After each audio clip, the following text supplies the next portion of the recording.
महाराष्ट्र की राजनीति इस समय दिल्ली में चल रही है। केंद्रीय गृह मंत्री अमित शाह के घर एक बेहद महत्वपूर्ण बैठक चल रही है। महाराष्ट्र का मुख्यमंत्री कौन होगा, इस पर भी चर्चा हो रही है।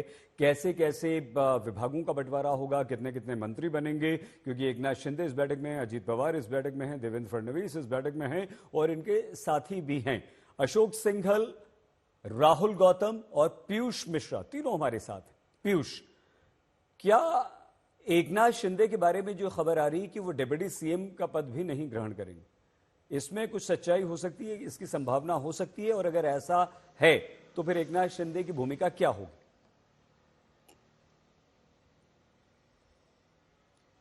जी बिल्कुल ऐसा हो सकता है, क्योंकि कई ऐसे शिवसेना के विधायक हैं जिनसे हमने बात की थी और वो ये कह रहे थे कि एकनाथ शिंदे का ओहदा इस वक्त बहुत बड़ा है महाराष्ट्र में। उनके नाम पर चुनाव लड़ा गया, उनकी पॉलिसीज को लेकर चुनाव लड़ा गया और ये बात बीजेपी और एनसीपी के नेता भी मानते हैं कि जिस तरह की स्कीम से एकनाथ शिंदे लेके आए उस वजह से एनडीए को काफी फायदा हुआ और महायुति की सरकार फिर से बनी।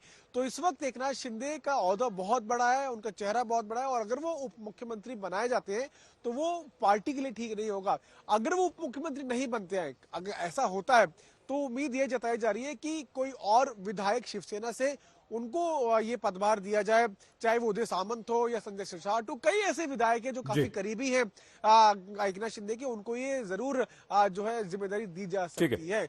लेकिन इसमें कोई दोहराई नहीं है कि शिवसेना के नेता हमेशा से ये बात कहते रहे कि एकनाथ शिंदे को ही मुख्यमंत्री बनाया जाना चाहिए। पीयूष, हम जल्दी जल्दी तीनों से दो सवाल आपसे पूछना चाह रहे हैं।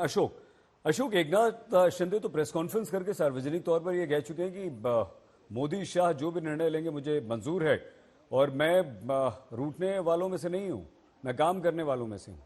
तो क्या ये सिर्फ बोलने की बात थी अशोक, और अंदर वो तय कर रहे हैं कि वो क्या चाहते हैं, और आप उन्हें किस भूमिका में देख रहे हैं?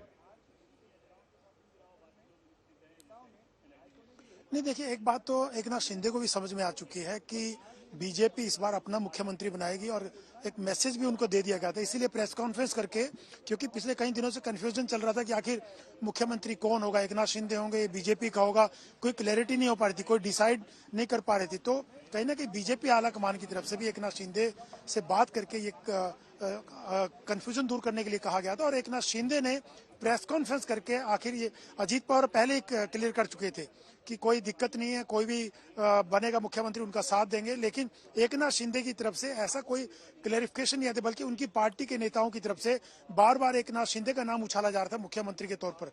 लेकिन एकनाथ शिंदे ने कल प्रेस कॉन्फ्रेंस करके साफ कर दिया कि प्रधानमंत्री और गृह मंत्री से उनकी बातचीत हुई है और वो जो निर्णय लेंगे उनको मंजूर होगा। उसके बाद ही आज उनको दिल्ली बुलाया गया, तीनों नेताओं को, देवेंद्र फडणवीस, एकनाथ शिंदे, अजीत पवार को।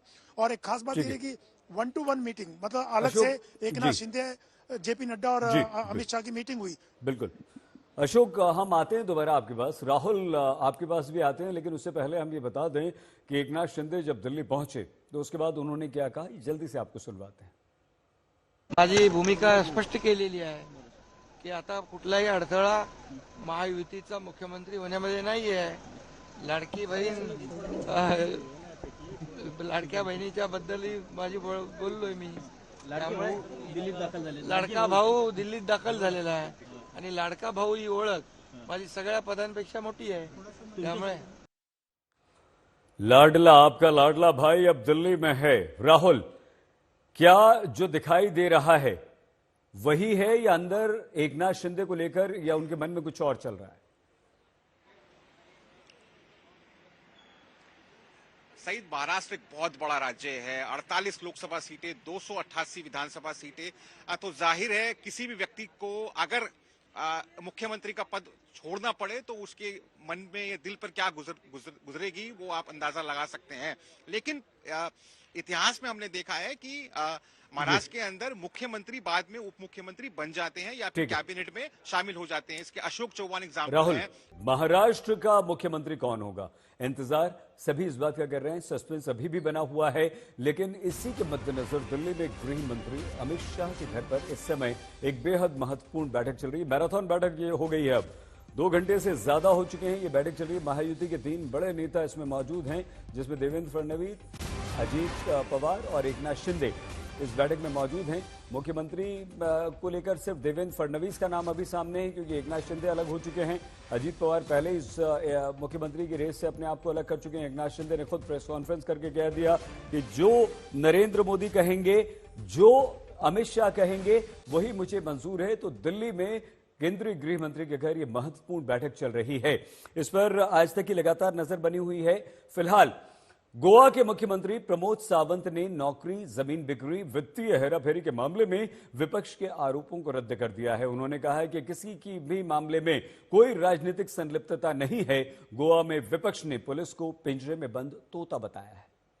वेगवेगळा म्हणजे कोणी लँड दिवन फटयला, कोणी नोकरी दिवन फटयला, कोणी बँकेचे घोटाळे केल्या, असले वेगवेगळ्या कॅश रिलेटेड जी सगळी हे सुरू आसा पळय, फ्रॉड सुरू आसा, ह्या सगळ्या फ्रॉडांचेर ट्रान्सपरंट रित्या तेजी इन्क्वायरी सुरू आहा। पुलिसांक फ्री हँड दिल्लो आसा। खंयसरूच खंयच्याच गजालीचे पॉलिटिकल इन्वॉल्वमेंट अजून पर्यंत दिसून येवंक ना खंयच्याच केसीसच्या बाबतीत, as far as information from the police.